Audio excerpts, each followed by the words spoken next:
बिस्मिल्लाहिर्रहमानिर्रहीम। अस्सलामु अलैकुम स्टूडेंट्स, हाउ आर यू। उम्मीद है आप लोग खैरियत से होंगे और biology superior group of colleges का पोर्टल जो है वो एंजॉय कर रहे होंगे और अपनी एजुकेशन जो है उस पर तवज्जो दे रहे होंगे। तो warm welcome to learning management system superior group of colleges. Hi, professor Mohammad Zaheer Iqbal, biology department, welcome you. आज हम जो है नेक्स्ट टॉपिक शुरू करेंगे। कल आपने देखा कि हमने ब्रांचेस जो थी वो कंप्लीट कर ली और ब्रांचेस में से काफी शॉर्ट क्वेश्चन और एमसीक्यूज आते हैं। अब हमारा नेक्स्ट टॉपिक है लेवल ऑफ बायोलॉजिकल ऑर्गेनाइजेशन। ये हमारा थर्ड लेक्चर है कि लेवल ऑफ बायोलॉजिकल ऑर्गेनाइजेशन। हमने देखना है कि बायोलॉजिकल ऑर्गेनाइजेशन क्या है, लिविंग ऑर्गेनिजम्स जो हैं उनके कौन कौन से स्टेप्स हैं, कौन कौन सी उनकी लेवल्स हैं। सबसे पहले हम शुरू करते हैं बायो एलिमेंट्स। बायो एलिमेंट्स, हम किन एलिमेंट्स को कहते हैं? हम बायो एलिमेंट्स उन एलिमेंट्स को कहते हैं which are the chemical compounds or which are the chemical components of living organisms। आम लफ्जों में, आम जुबान में हम ये कह सकते हैं कि बायो एलिमेंट्स वो एलिमेंट्स हैं जो कि लिविंग ऑर्गेनिजम्स में पाए जाते हैं या जिनसे मिल के लिविंग ऑर्गेनिजम्स जो है वो बनते हैं। तो chemical compound from which living organisms made are composed. अब हमें पता है बेटा, नेचर के अंदर there are 92 natural elements which exist in nature. जबकि केमिस्ट्री में तो आप इससे बहुत ज्यादा पढ़ते होंगे। वो जो रिमेनिंग एलिमेंट्स हैं वो सिंथेटिक हैं, वो नेचुरल नहीं है। There are only 92 natural elements. तो out of these 92 natural elements there are 16 elements which are more common and some are other few, forming the chemical compound forming the chemical compound from which living organisms are made। कहने का मतलब ये है कि 92 में से 16 element ऐसे हैं जो कि मेनली और फ्यू अदर्स जो कि कुछ थोड़े से और हैं, वो तमाम मिल के केमिकल कंपाउंड्स बनाते हैं और उन कंपाउंड से फिर ऑर्गेनिज्म जो है यानी कि लिविंग ऑर्गेनिज्म बनते हैं। And these are known as bio elements. These are known as bio elements. दोबारा सुने, out of 92 naturally occurring chemical elements, out of 92 naturally occurring elements, only the 16 and few forming the chemical compound forming the chemical compound from which living organisms are made, are composed, are formed.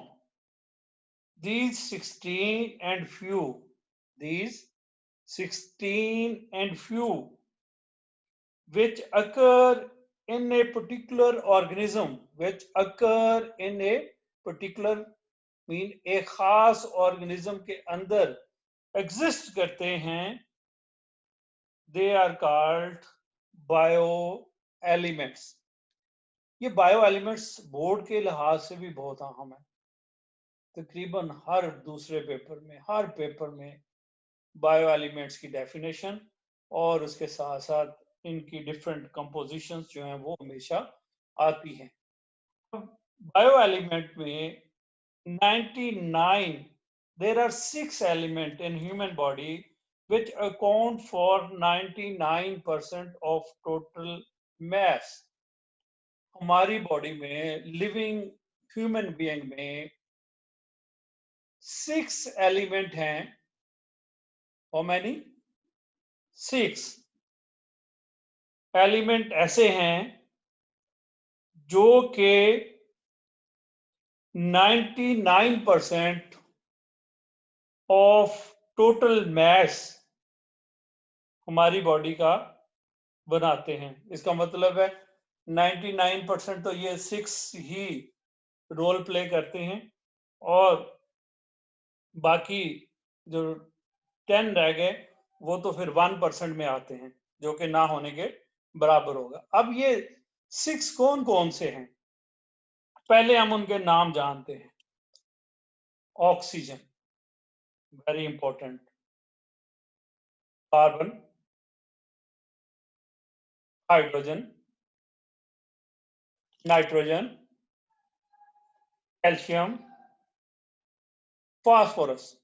These 6 are the elements which are main constituents, main component of most of the organic compounds in our body, in all living organisms। जरा इनकी percentage देख लेते हैं कि ये 99% कैसे बनाते हैं और इनकी बाइफर्केशन में कितना कितना इनका हिस्सा आता है। Like oxygen is 65% out of 99%. Hydrogen 10%, carbon 18%, nitrogen 3%, calcium 2% and phosphorus 1%। दोबारा से, ऑक्सीजन सबसे ज्यादा है 65%, carbon 18%, hydrogen 10%, nitrogen 3%, calcium 2% and phosphorus 1%। The bioelements account for 0.954% out of 1%, जिनको हम कहते हैं minor elements, bioelements, which once again potassium, sulfur, chloride, chlorine, sodium, manganese and iron। The potassium account for largest percentage and that is 0.35%. Potassium 0.35%. Sulfur, the second one is largest in minor bioelements, 0.25%. 0.25%. Chlorine and sodium that have equal amount and that is 0.15%. Chlorine 0.15%, sodium 0.15%, magnesium 0.05%, 0.05%, and iron 0.004%। अब आप अगर इनको comparison में देखें तो potassium इससे 0.1 कम है, chlorine और सोडियम सल्फर से 0.1 कम है, मैग्नीशियम सोडियम और क्लोरीन से 0 कम है, और आयरन में तो फिर उससे भी ज्यादा जो है वो डेफिशिएंसी पाई जाती है। देन ट्रेस बायो एलिमेंट, अब 6 वो थे जो कि 99% बनाते हैं, 6 जो कि माइनर हैं और वो 0.94% बनाते हैं ऑफ 1%, जबकि 4 which are called as trace bioelements, these are copper, zinc, manganese and iodine, or they account for 0.046% along with few other which are not included into this category. तो बेटा जो क्वेश्चन आता है, define bio element, right the name of 6 elements which constitute 99% or some minor elements which make 1%, or sometime define bioelement and what name the trace bio elements. अब ये जो 16 elements हैं जो कि ऑल ऑर्गेनिजम्स में पाए जाते हैं, तो इनकी प्रॉपर्टीज जो हैं और इनके characteristics they differ from those in the non living world. वो तमाम एलिमेंट्स जो कि नॉन लिविंग वर्ल्ड में पाए जाते हैं, उनकी और इनकी प्रॉपर्टीज में डिफरेंस है। That is why they are important component of the living organism. And an other definition, protoplasm, the living things are composed of highly complex living substance called protoplasm. Protoplasm, the living things are composed of highly complex living substance called protoplasm.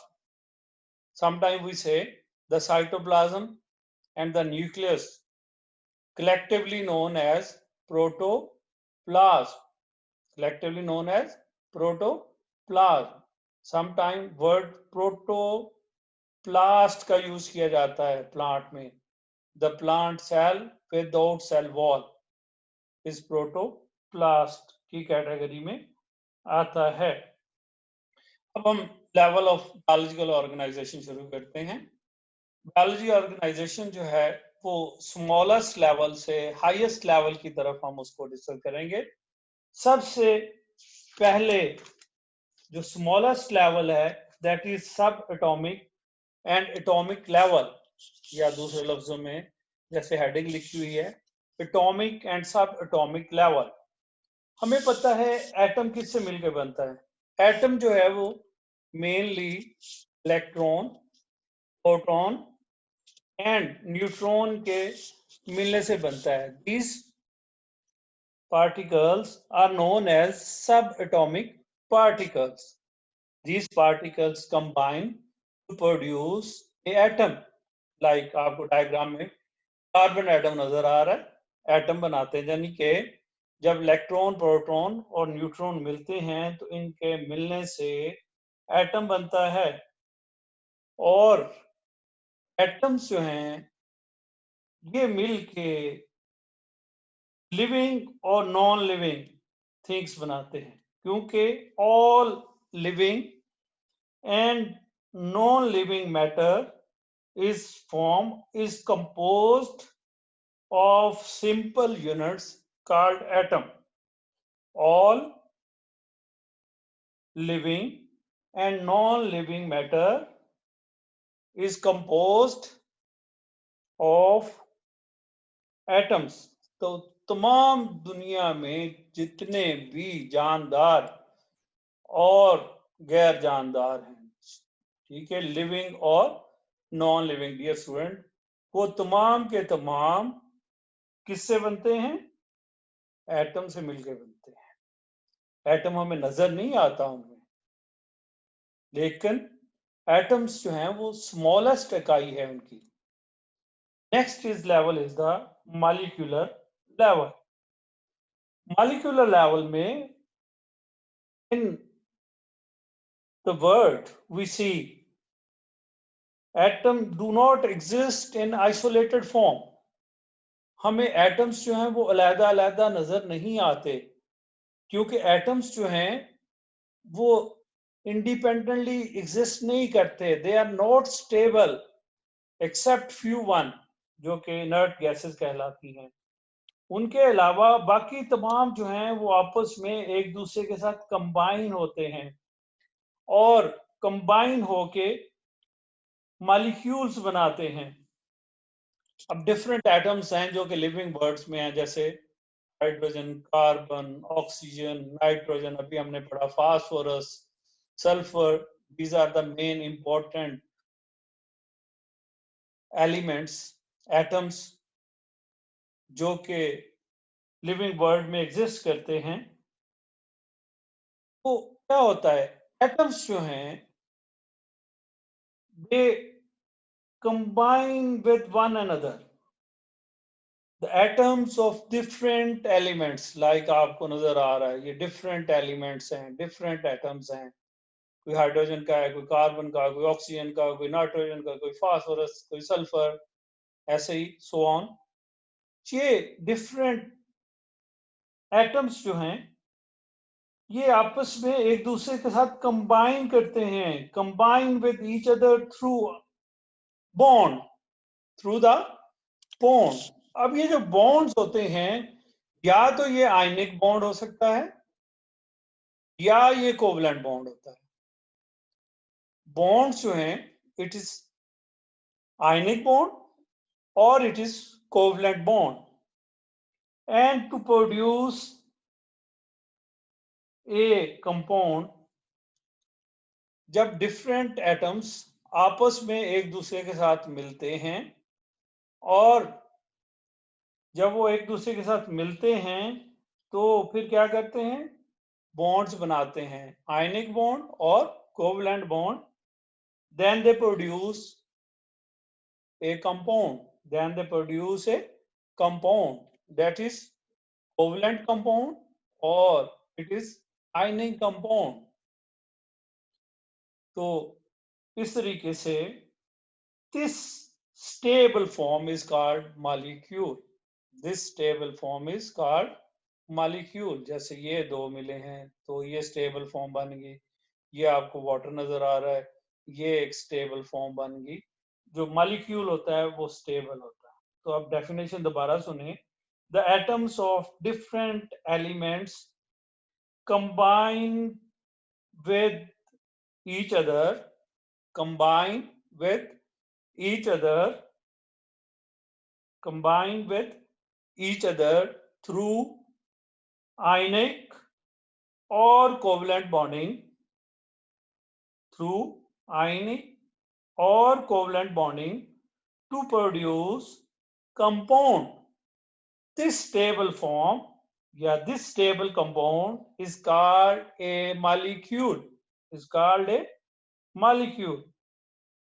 अब ये जो different atoms हैं, जैसे हमने कहा hydrogen, oxygen, carbon, nitrogen, phosphorus, sulphur, ये biological molecules के अंदर कॉमनली एग्जिस्ट करते हैं और जब ये वेरियसली एक दूसरे के साथ मिलते हैं और वेरियसली मिलने के सूरत में क्या होता है कि they produce the molecules of great variety and complexity like proteins, carbohydrates, lipids, nucleic acids, inorganic molecules, organic molecules, smaller molecules, larger molecules, और इस तरीके से ये डिफरेंट फॉर्म्स के अंदर जब मिलते हैं तो ग्रेट वैरायटी के कंपाउंड्स बनते हैं, और ग्रेट कॉम्प्लेक्सिटी बनती है, जो कि फिर लिविंग ऑर्गेनिज्म जो हैं उनके वो कंपोनेंट्स होते हैं।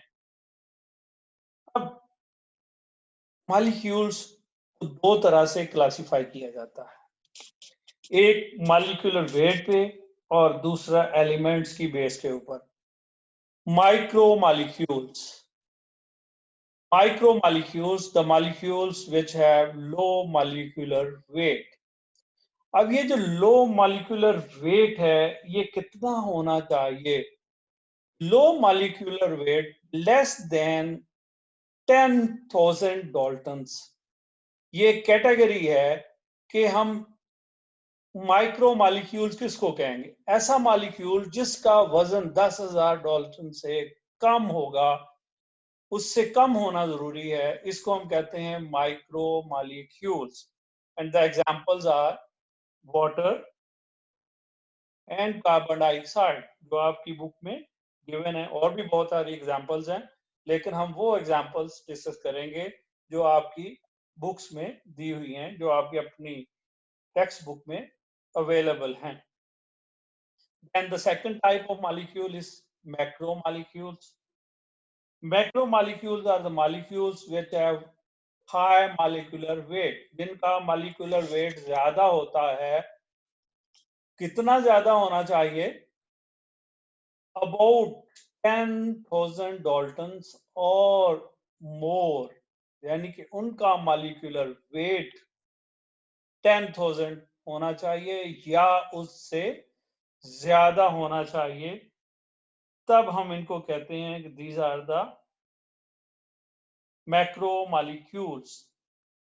तो higher molecular weight macromolecule, lower molecular weight micromolecules. और एग्जांपल जिसकी क्या है? Cellulose, starch, glycogen, chitin, proteins, nucleic acid, lipids, carbohydrates. All these are the examples of macromolecules. मैंने आपको पहले कहा कि हम इसको दो तरह की कैटेगरीज में डिवाइड करते हैं। Second type of molecules, that is on the base of organic and inorganic molecules. Organic molecules कौन से होते हैं? Organic molecules, and organic molecule is the molecules which contain carbon atom and hydrogen together.